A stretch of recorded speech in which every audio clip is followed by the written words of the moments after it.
Okay, good evening, everybody. The August 23rd Hibbing Public Utilities Commission meeting is called to order. All commissioners are present with the exception of Commissioner Garrity. We'll move on to adds and deletes. Are there any adds or deletes? Hearing none, we'll move on to the recognition of Hibbing Public Utilities First Engineer Jeffrey Graves. Mr. Peterson? Thank you, Chair Hart. Members of the Commission, Council Borland, members of the public, we are joined here today with the family of Jeffrey Allen Graves, who passed away on August 7th, 2022, just outside of Hibbing. Jeff served as a first engineer in our power plant and was a valued member of the Hibbing Public Utilities team that is delivering around-the-clock service to our ratepayers and customers in Hibbing. This time on our agenda is just a brief moment where I wanted to call attention to Jeff's service to the ratepayers of Hibbing Public Utilities through his around-the-clock attention, whether day or night, whether it was day shift or night shift. Jeff served the citizens of Hibbing well.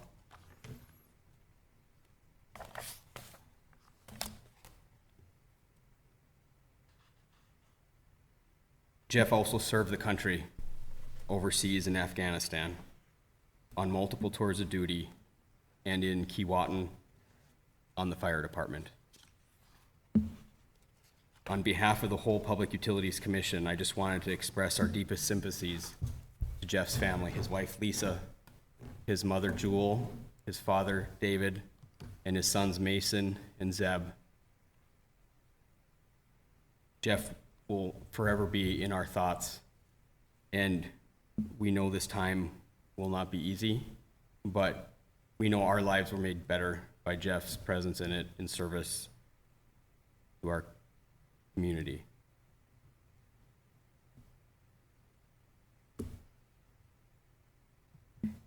In honor of Jeff and the obituary that was so well written by Lisa and his mother Jewel, you made mention in it of Jeff's poetry, which I had no idea that Jeff was a poet. But in the obituary, he wrote, through his own words, "Be patient, have compassion, show that you care for each other, and peace to you all." These words will be written on a plaque that will be dedicated in Jeff's honor later this fall, as soon as it is available, on the wall of the Hibbing Renewable Energy Center as part of our 100-year anniversary celebration.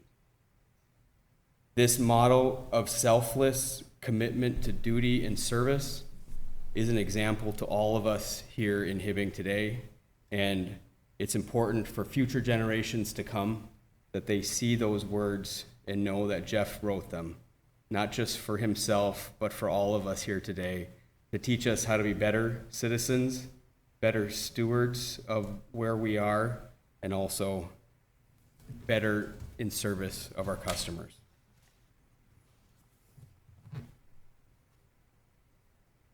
We will also be erecting a flag in Jeff's honor in front of the entrance of the power plant that will be dedicated during the same ceremony. And that will be an American flag featured prominently on the front of the power plant. We will have a brief recess, but I thought it would be important before we get started with that if we just had a brief moment of silence where we can all reflect on Jeff's service to our nation, to the communities around the Iron Range, and Hibbing Public Utility.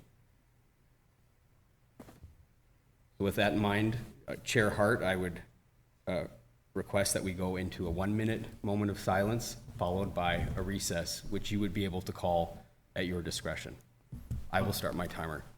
Thank you, Mr. Peterson. I'd like to have a moment of silence for Mr. Graves for the next minute. Thank you.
Okay, thank you, everybody.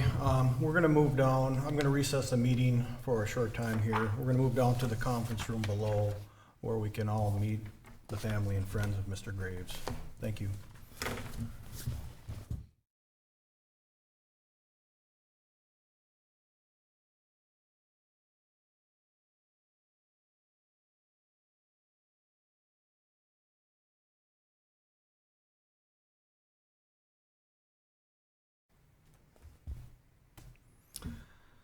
Good evening, everybody again. We're back from a short recess.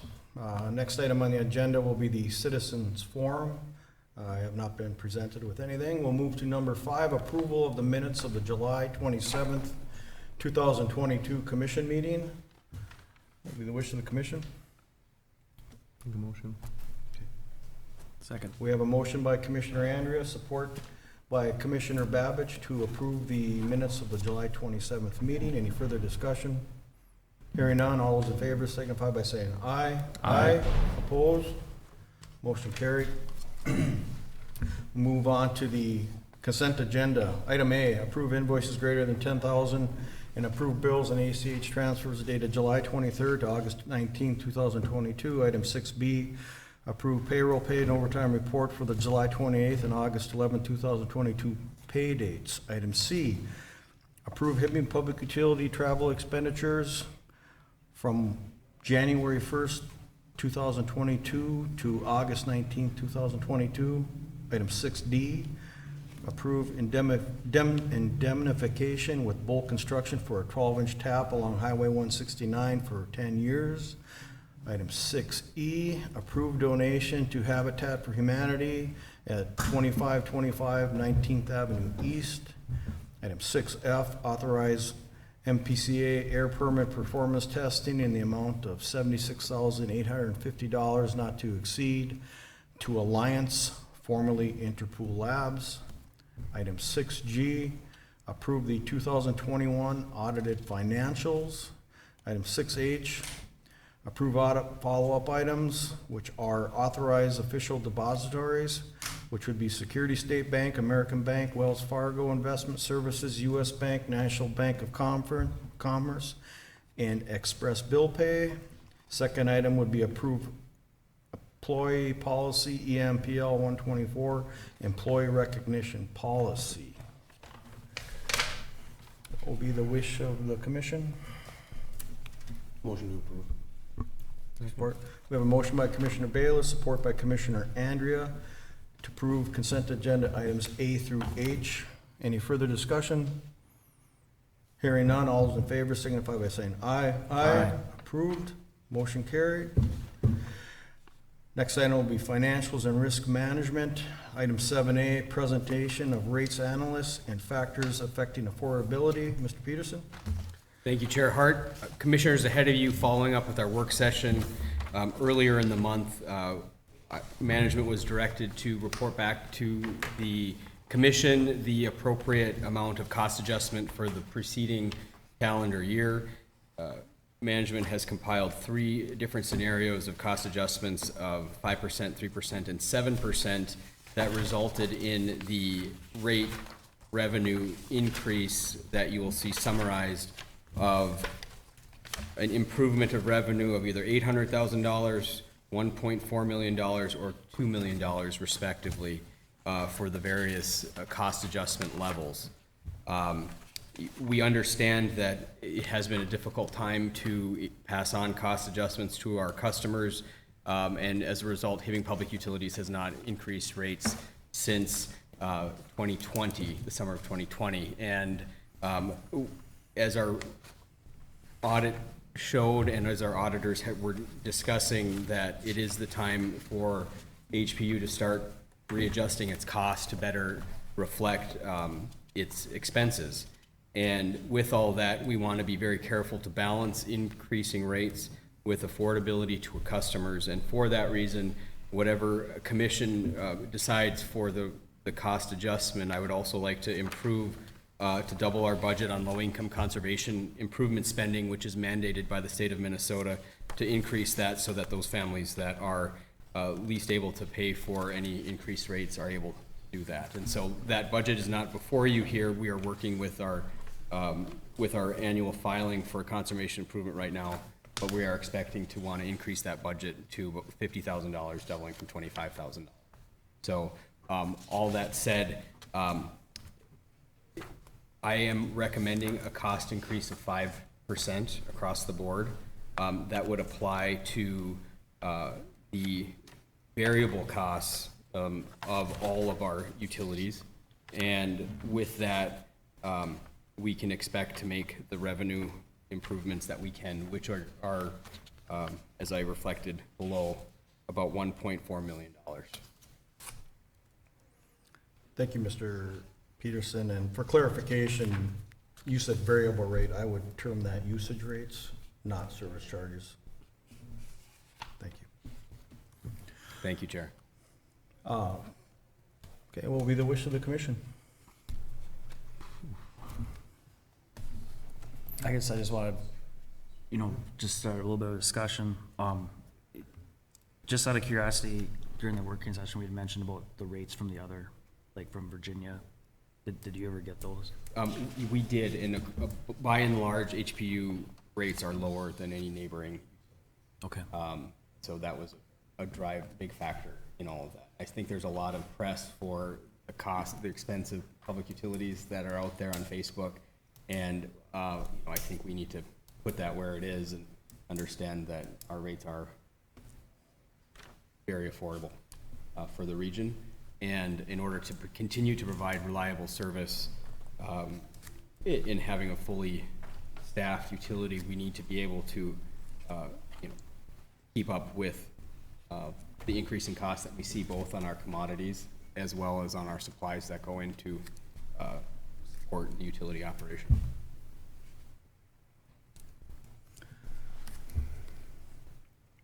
Thank you, Mr. Peterson.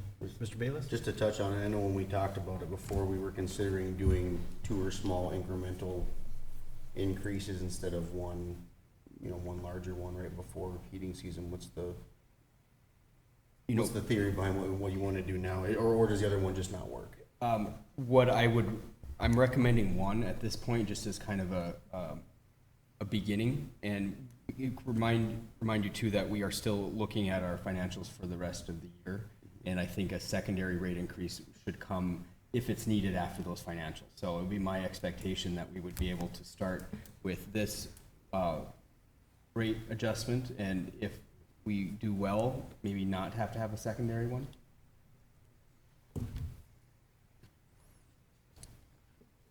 Can I ask one more question? Yeah, absolutely. Just on that last increase in 2020, what was that percentage? I do not have that number with me, but perhaps some of the other commissioners would remember. Okay. If I recall, I want to say it was 2. 2 or 3%, Yeah. and then it was a 5% decrease on the steam On the usage. steam, yeah. Okay. So I mean, the bottom line here is that, and then prior to that, had there been a big gap between increases? If memory serves me right, the commission wouldn't adjust rates every year, that it would go in and a kind of a biannual basis. But remember, since 2001, our average annual inflation rate in the United States was 1 to 2%. And so keeping utility rates with that, since then we've seen even inflation going up by 7 to 5% annually. And so we are in a slightly different situation, but also with that in mind, we aren't that far out of our past practices and understanding overall GDP increases. Yeah. Okay. Sure. And we had discussed, I think, over the last 3 years about doing small incremental raises. The problem that we had before was a bunch of zeros, and then the commission prior had no choice but to do a larger rate increase at once because we were so far behind. Right. So that kind of caught up, and now we should be doing these smaller incremental ones. But this, I mean, it seems appropriate. It's never fun to increase rates at all, but. But the bottom line, we have not been, because we haven't been consistently raising, now we have to raise. Yeah, I mean, we need to have a plan for how we're doing this. I mean, every year evaluating, but getting the financial straight is key to that. I don't know, I would make the motion to do this, and we can get, if we get a second, we can discuss it further, but I'll make the motion to. And I'll support that motion.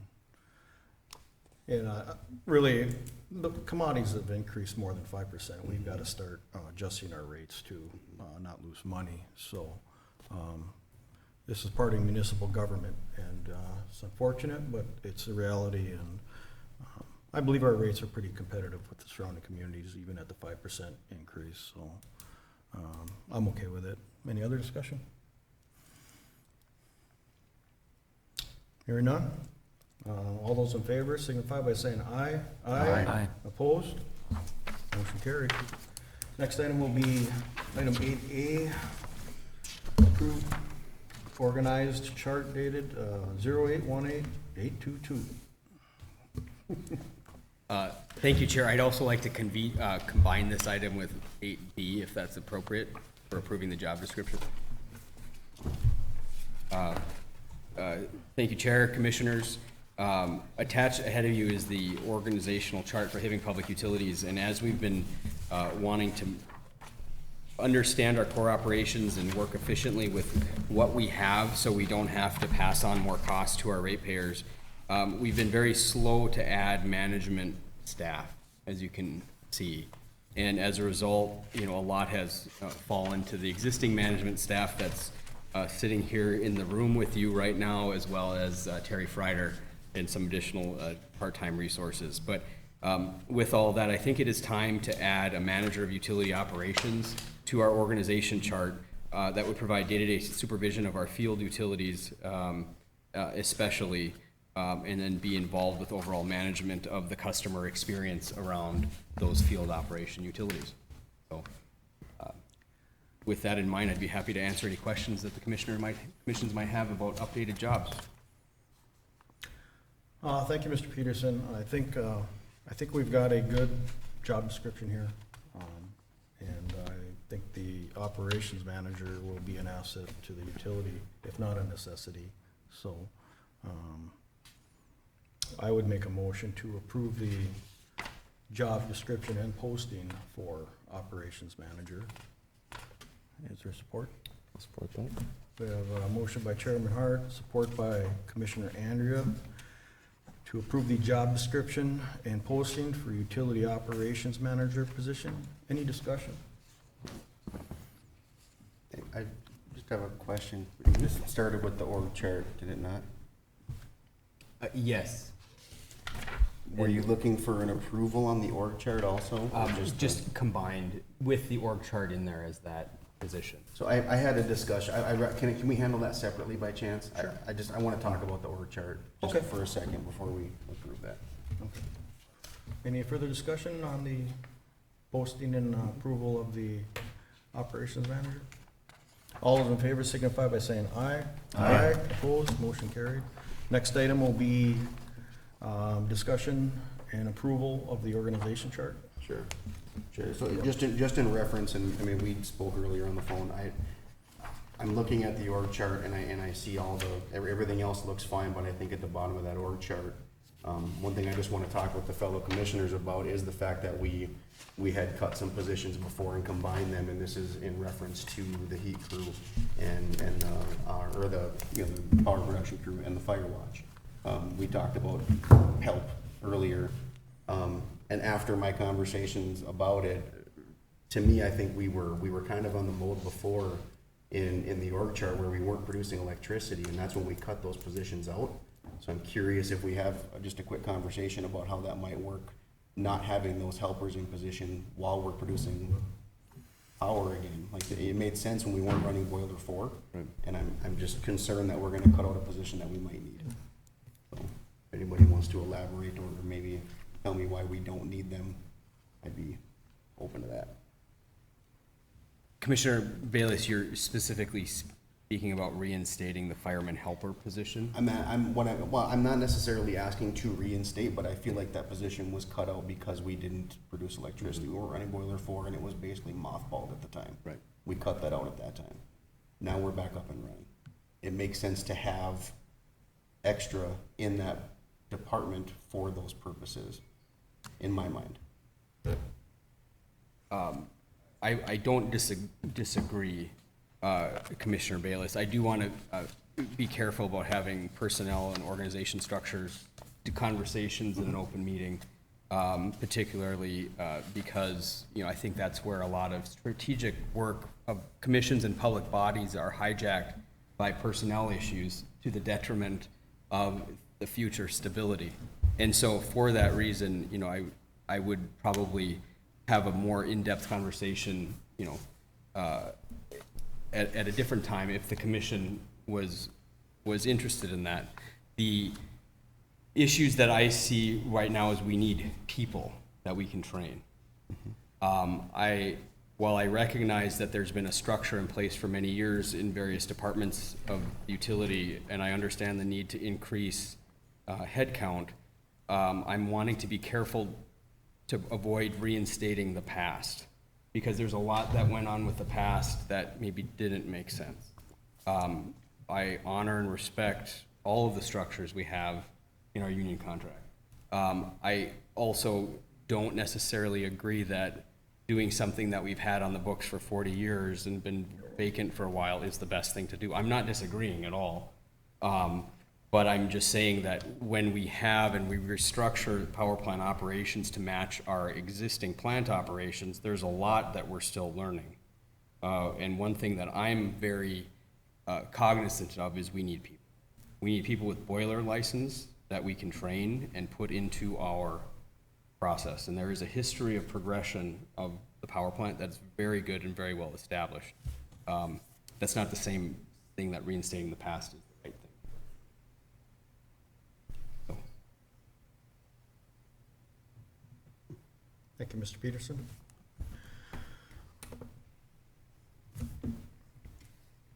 So the purpose of bringing the org chart ahead of you today was primarily for the purposes of adding the operation manager position on the org chart. Yeah. Great, I agree. I don't think there needs to be any action taken on the organizational chart right now. So. Any other discussion? If not, we'll move on to approve hiring Josh Meinerich for the position of boiler operator number 1. Mr. Peterson. Thank you, Chair Hart. It's my honor to recommend adding qualified personnel to our utility staff across the utility. And I have before you the application of Josh Meinerich for the position of boiler operator 1, who possesses his boiler license special engineer license. Josh is a very hard worker, and as part of the interview process, we asked for a written exam of sorts for what community service means for the applications. What does work mean to you? And as you can see from the packet, I was very impressed with Josh's answer to those questions. He presented himself very well and has since passed the drug screening and pre-employment screening, and would recommend his hire for your approval. Thank you, Mr. Peterson. What will be the wish of the commission? Make a motion. Oh, No, go ahead. Be a motion. Is there support? I'll support. Okay. We have a motion by Commissioner Andrea, support by Commissioner Bayless to approve the hiring of Josh Meinerich for the position of boiler operator number 1. Any discussion? And I'll address you, Mr. Grieger. Thank you, Chairman. Yep. I understand this is in the works. It's going to be a done deal. However, currently, Mr. Peterson is hiring people for a position that they technically don't qualify for, and they're being paid for those qualifications. The entry level into the firing line should be fireman helper. Now, I know we can't go back and tell Mr. Meinerich that he's not going to get what was promised. However, further in your agenda, there's more postings. Same thing, operator 1. It is not fair that every single operator that's currently there went through the progression ladder, which is in our contract, and you start out as a fireman helper, you're there for a year, you learn the ropes, you get your license. Part of it is tied to the state for safety and other things, and yet you're bringing them off the street day 1, paying them for something that should take a year. They're walking in here without any licenses and or proper training. So I'm just cautioning you guys going forward that something's gotta change with the posting process. It comes down to also in the office personnel, posting for a cashier instead of head cashier. The vacancy in that office is head cashier. He's posting for a cashier with the intent of training. To me, the gentleman in the office did not make comments, but if I had been in there, that's a slap to my face. You have me doing those duties on a temporary basis, and now you're not even gonna post the head cashier position. You're gonna have two people sitting side by side. And then, I don't know what his plan is down the road. Is he gonna post for the head cashier? There was a lot of emails going back and forth today. We didn't really get a resolution to any of it. But you guys are hiring somebody for a job description that they're not qualified for. And you're slapping people in the face by saying, we're gonna pay you what it took you a year to get in our progression that's in our contract. Thank you. Any questions? Thank you. Thank you, Mr. Rieger.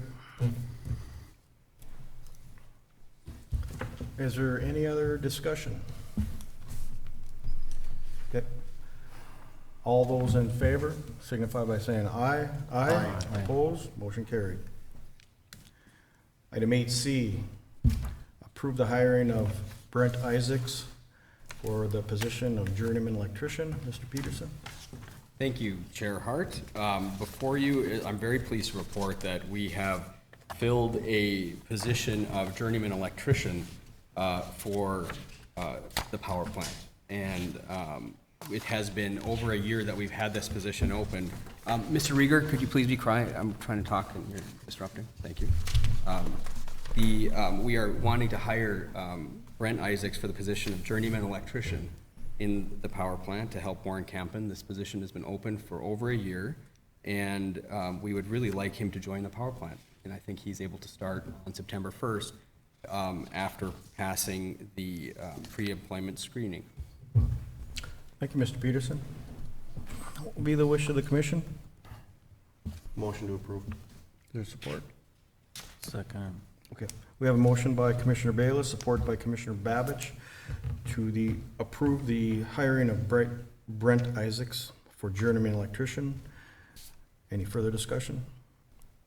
Hearing none, all those in favor signify by saying aye. Aye. Opposed? Motion carried. Item 8D, approve posting and call for applications for utility cashier and boiler operator 1. Mr. Peterson? Thank you, Chair Hart. Ahead of you is the job description for the utility cashier, as well as for the boiler operator 1 positions that I would like to post internally, and also a call for applications outside the utility, obviously giving preference to any internal candidates in compliance with our contract. Thank you, Mr. Peterson. I'll make a motion to call for the posting and call for applications for utility cashier and boiler operator 1. Is there support? Support.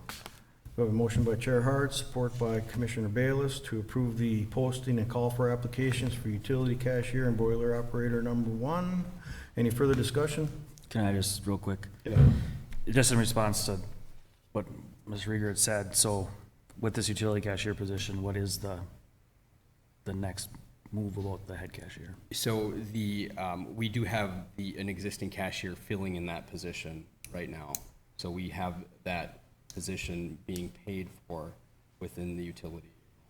What we need is bodies in the door, and this allows us to get in the door. Thank you, Mr. Peterson. Any further discussion? Mr. Chairman, just one comment on the temporary filling. Yep. However, temporary filling, you only earn that temporary pay while you're working. Vacations, personal days, anything like that, you do not get the upgrade when you're temporarily transferred. So you've got a gentleman doing it 24/7, if just throw it out there 5 days a week, 40 hours a week. But anytime he takes a day off, he reverts back to his old pay. The proper thing is to post a head cashier, get that filled, and then fill the cashier position, should that cashier be the person that takes the head cashier. There is a disservice to the person that's filling it temporary, and it's for days off. You do not get upgrades. So that's our concern also, that it's not fair to the current employees that fill in on a temporary basis. Thank you. Thank you, Mr. Rieger. Okay, any further discussion? Hearing none, all those in favor signify by saying aye. Aye. Opposed? Motion carried. Last item will be old business or new business. Does anybody have anything they'd like to discuss? If I could, Chair, just Yes, Mr. talk Rivers. briefly about the efficiencies that we've noticed in the power plant. We began running wood about 2 weeks ago just to test out the economizer work that was put in there. And if you recall, the Public Utilities Commission in the past had taken out a third of the economizer while we were operating because those tubes quit leaking, so the decision was to just take them out. And what we did this summer is we put them back in, and it's pretty tight space, tall to put in there. But what we've done is we've noticed the remarked improvement in flue gas temperature, which is overall efficiency. Our flue gas temperature went down from, what was it, Greg, like 500 in February when we were doing our urge test, to now it's just about 200 and 250. So we've reduced our flue gas temperature by about 300 degrees, which is a sign of overall improvements that the heat is being recycled within the boiler. Overall, it equates to about a 10 to 7% efficiency rate for the boiler improvement, which Kurt has calculated at being anywhere between $300,000 to $500,000 a year, depending on the price of fuel. So within 1 year, we've more than almost paid for the upgrades to boiler 4. That's continuing to kind of follow suit. We after that little test run with the wood, we had some more value based fuel products, meaning more waste wood, more mulch in there, and as a result, we found some efficiencies that we can make to the wood unload area that we are making right now. We're expecting to resume wood operations by the end of the week and begin warming up the boiler for tuning a boiler for next week with Nova Spec. That's going to head into our performance testing. Thank you for approving the performance testing a contract with Alliance this afternoon. That's going to be 2 weeks of heavy hitting performance testing while the MPCA is watching us very strictly due to some of the past practices. They wanted to get more performance testing data. It's the right thing to do, new operations, and we'll have kind of a very clear baseline for operations for the future as a result of that test, which is going to lead right into the September 15th takedown of turbine number 5, which is the first major overhaul of turbine 5 since, I believe, 2001. Is that right, Greg? And with all that, the work just continues, and we're well on track to begin our new Minnesota Power contract with MISO starting in a week and a half on September 1st. So we are making progress there. Not to mention the water, gas, and electric utilities are going well. GIS is being deployed throughout different sections of the town, and I'm very happy to get that up and running so we can start to prioritize once the data comes in. Mark's making very good progress on the water meter replacements throughout town to make that AMI ready. We have now almost a year and a half to be deployed on AMI in our town, according to my gentlemanly bet with Mr. Rieger and Mr. Bayless, or was it Mr. Hart? And I see that coming. Within the gas utility, we have no reason to not expect all gas services will be installed by winter by our own crews, and then some directionally board services coming from Mr. Jivery.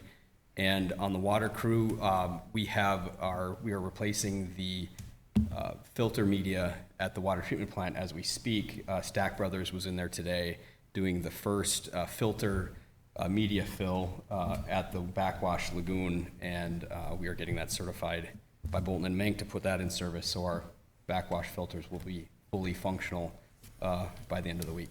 So it's been a busy summer. I wanted to thank all the HP employees out there who've been working very hard to make this all happen, and it is for all of the customers out there that we are working hard to make sure that we have the best service at the lowest rates for the future of the region.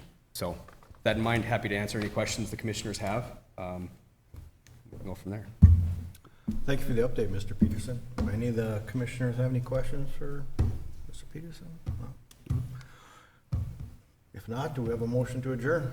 So moved. Support?